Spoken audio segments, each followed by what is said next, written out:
শ্রম অধিকার এগুলো যদি রক্ষা না করে সরকার উপরে নিষেধাজ্ঞা দেবে। 4 বার প্রধানমন্ত্রী ছিলেন আপনি, আর দেশের জনগণের কাছে কি চান? শেখ মুজিবুর রহমান বলেছিলেন ভুট্টো সাহেবের কথা, আমাদের বলতে হচ্ছে প্রধানমন্ত্রী রেখেছিলেন ভারতের কথা। একদলীয় শাসন বাকশাল মেনে নেয়নি, আজকেও একতরফা নির্বাচন মেনে নিবে না। আজকে বাংলাদেশকে একটা কারাগারে পরিণত করেছে। বারে বারে গুগু তুমি খেয়ে যাও ধান, এইবার ধরা পড়েছো গুগু বাদিব তোমার পরাণ। আমাদের মহান নেতা মরহুম বঙ্গবন্ধু শেখ মুজিবুর রহমান, বর্তমান প্রধানমন্ত্রীর পিতা, তার নামে শপথ করে প্রধানমন্ত্রী জাতীয় নেতৃবৃন্দকে বলেছিলেন, আমি শেখ মুজিবের কন্যা, আমি বঙ্গবন্ধুর কন্যা, আমার উপরে আপনারা আস্থা রাখেন, আমি একটা নিরপেক্ষ নির্বাচন দিব। বিরোধী দল 18 সালে নির্বাচনে গিয়েছিল, কিন্তু প্রধানমন্ত্রী কি কথা রেখেছিলেন? আজকে প্রধানমন্ত্রীর মরহুম বাবার মতো আমাদেরকে বলতে হচ্ছে তিনি আমার কথা রাখলেন না। তিনি রাখলেন শেখ মুজিবুর রহমান বলেছিলেন ভুট্টো সাহেবের কথা, আমাদের বলতে হচ্ছে প্রধানমন্ত্রী রেখেছিলেন ভারতের কথা। কারণ ভারত বলেছিল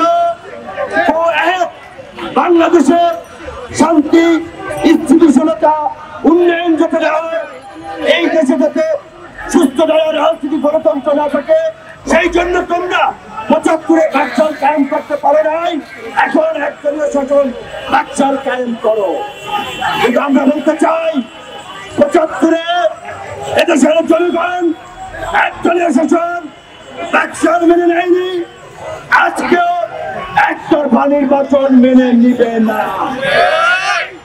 আপনারা দেখেছেন তফসিল ঘোষণা করেছে, আওয়ামী লীগ উল্লাস করছে, উৎসব করছে, তফসিলকে স্বাগত জানিয়ে মিছিল করছে, আর কোন বিরোধী দল এই তফসিলকে স্বাগত জানায়নি।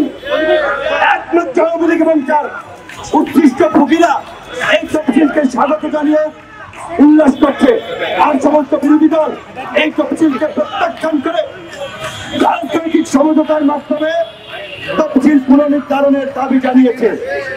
আমরা প্রধানমন্ত্রীকে বলতে চাই, 4 বার প্রধানমন্ত্রী ছিলেন আপনি, আর দেশের জনগণের কাছে কি চান? কি দেবে দেশের জনগণ? দয়া করে আপনি জনগণের যে ভোটের অধিকার কেড়ে নিয়েছেন, সুষ্ঠু নির্বাচনের মাধ্যমে সেই ভোটের অধিকার ফিরিয়ে দিন।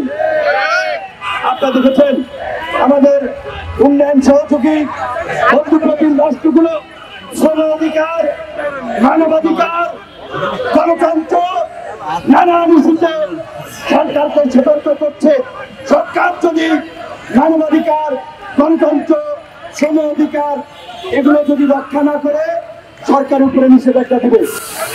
আলটিমেটলি এই নিষেধাজ্ঞা বাংলাদেশের উপরে।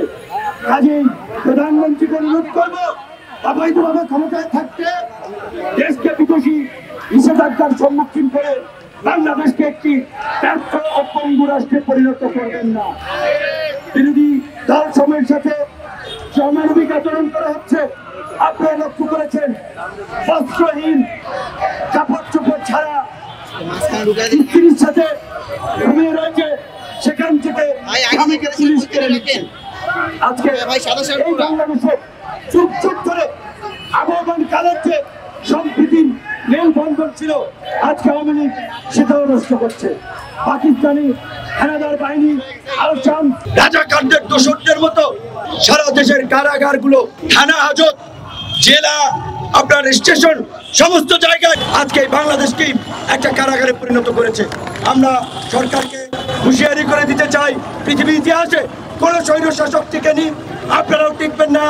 অনতিবিলম্বে নির্দলীয় নিরপেক্ষ সরকারের হাতে ক্ষমতা হস্তান্তর করে নির্বাচন কমিশন পুনর্গঠন করতে হবে, আবার সুষ্ঠু নিরপেক্ষ নির্বাচন দিতে হবে। অন্যথায় একতরফা নির্বাচন করে 14-18-র মতো এবার আর পার পেয়ে যাবেন না।